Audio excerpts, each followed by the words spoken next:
সমুদ্র বন্দরগুলোতে চলছে ৩ নম্বর স্থানীয় সতর্ক সংকেত। বৈরী আবহাওয়া নিয়ে জানাতে ভোলা ও কুয়াকাটা থেকে জানাতে এই মুহূর্তে আমাদের সঙ্গে সহকর্মীরা যুক্ত হচ্ছেন।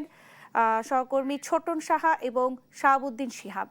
শুরুতেই যাচ্ছি আমরা ভোলায় ছোটনের কাছে। ছোটন, আপনি নিশ্চয়ই আমাকে শুনতে পাচ্ছেন। নদ নদীর পানি বেড়েছে কিনা এবং আবহাওয়া পরিস্থিতি সেখানকার কেমন দেখছেন জানাবেন আমাদের।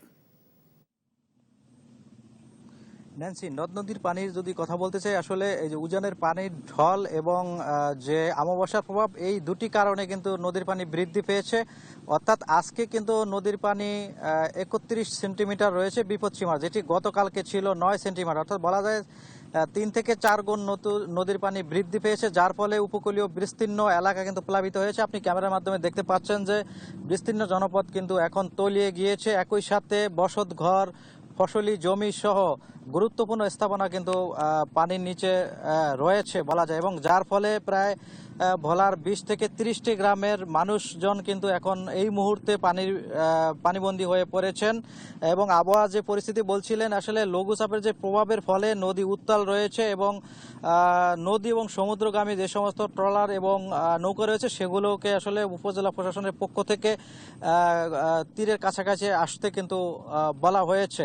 এবং আমরা উপকূলবর্তী এলাকাগুলো ঘুরেছি, বিশেষ করে ভোলার যে মনপুরা, চরপেশন, কুকরিমুকরি, ঢালচর, কলাতলি চর সহ বিভিন্ন এলাকা, অর্থাৎ বাঁধের বাইরে যে সমস্ত নিচু এলাকা রয়েছে সেগুলোতে কিন্তু পানি প্রবেশ করেছে এবং সেখানকার জনগোষ্ঠীরা কিন্তু অনেকটাই পানিবন্দী হয়ে দুর্ভোগ পোহাচ্ছেন। যদিও এখন পর্যন্ত উপজেলা প্রশাসনের পক্ষ থেকে যে সার্বিক সহায়তা, ত্রাণ সহায়তা, সেটি কিন্তু এখনো শুরু হয়নি। তবে যারা পানিবন্দী মানুষ রয়েছেন তারা আমাদেরকে বলছিলেন তারা এই পানি প্রবেশ করার ফলে তারা কিন্তু যে রান্না বান্না সেটি কিন্তু করতে পারছে না, এবং তাদের যে দৈনন্দিন কার্যক্রম সেটিও কিন্তু স্থবির হয়ে পড়েছে। অনেকের ঘরে রান্নার চুলও কিন্তু জ্বলেনি, অনেকে কিন্তু অর্ধাহারে অনাহারে রয়েছেন, এমনটি কিন্তু দুর্গত এলাকার মানুষজন কিন্তু আমাদেরকে বলছিলেন। তবু পানি উন্নয়ন বোর্ডের পক্ষ থেকে যেমনটি বলা হয়েছে, তারা আমাদেরকে বলছিলেন যে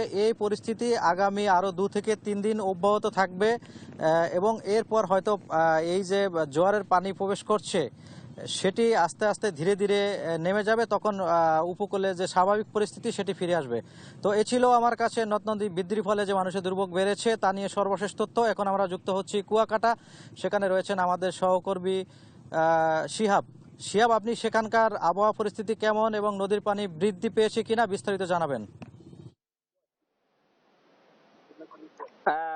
ছোটন, আপনাকে ধন্যবাদ। উত্তর পশ্চিম বঙ্গোপসাগরে সৃষ্টি হওয়া যে লঘুচাপ, তার প্রভাবে গভীর যে সমুদ্র সেটা কিন্তু উত্তাল হয়ে উঠেছে, যার প্রভাবে আলিপুর মহিপুর এই মৎস্য বন্দরে শত শত যে মাছ ধরার ট্রলার, যারা বৈরী আবহাওয়ায় সব থেকে বেশি বিপাকে পড়ে এ সকল মানুষ, তারা কিন্তু তীরে সকাল থেকে কিন্তু তারা আসতে শুরু করেছেন এবং আলিপুর মহিপুর এই মৎস্য বন্দরে তাদের যে ঘাট, সেই ঘাটে এসে তাদের যে মাছ ধরার যে সরঞ্জামাদি থাকে, উপকরণ, সেগুলো জাল, অন্যান্য যে উপকরণ সেগুলো কিন্তু তীরে তুলে ফেলছেন এবং কেউ কেউ আবার বসে গিয়েছেন তাদের এই যে জালগুলোকে, যে ছেঁড়াফাটা জালগুলো, সেগুলো মেরামতের জন্য কিন্তু তারা বসে গিয়েছেন। আমার সাথে একজন জেলে রয়েছে, তার সাথে কথা বলবো।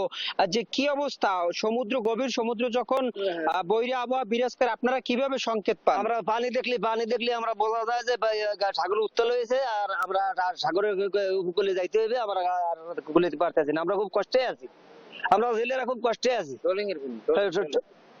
জি, ধন্যবাদ আপনাকে। শুনছিলেন, তারা কিন্তু গভীর সমুদ্রে গেলে তখন কিন্তু যে পানির যে একটি রং, সেই রংটা কিন্তু পরিবর্তন হয়ে যায়। পরিবর্তন হওয়ার কারণে তারা কিন্তু বুঝতে পারেন যে আসলে গভীর সমুদ্র আবহাওয়া, বৈরী আবহাওয়া এখন বিরাজ করছে বা আবহাওয়া খারাপ হয়ে গেছে, সেই সংকেত নিয়ে তারা কিন্তু আবার ঘাটে ফিরে আসেন। জেলেদের কিন্তু সেরকম সংকেতের জন্য কোনো কিন্তু সরঞ্জাম বা কোনো যন্ত্রপাতি কিন্তু এখনো দেওয়া হয়নি, যাতে করে যখন তারা খবর পাবেন আবার তীরে ফিরে আসবেন। উপরের আকাশ দেখে এবং সমুদ্রের পানি দেখে তারা কিন্তু বিষয়টা নিশ্চিত করেন। আমি একাধিক জেলের সাথে কথা বলেছিলাম, তারা আমাকে জানিয়েছেন যে বারবারে বৈরী আবহাওয়ায় তারা কিন্তু একেবারে দিশেহারা হয়ে পড়েছেন। কোনো কোনো ট্রলার গতকালকে কিন্তু সমুদ্রে গিয়েছেন, আজকে আবার ফিরে এসেছেন, আবার কেউ কেউ আগে গিয়েছেন তারাও কিন্তু আবার এই বৈরী আবহাওয়া সমুদ্রে টিকতে না পেরে আবার এই তীরে ফিরে এসেছেন। সব মিলিয়ে উপকূলে এখন একটি শুনশান। এই ছিল সর্বশেষ ন্যান্সি। শাহাবুদ্দিন, আপনাকে ধন্যবাদ। সেই সঙ্গে ছোটন শাহ, আপনাকেও ধন্যবাদ জানাচ্ছি। দর্শক, ভোলা এবং কুয়াকাটা থেকে যুক্ত হয়েছিলেন আমাদের সহকর্মীরা।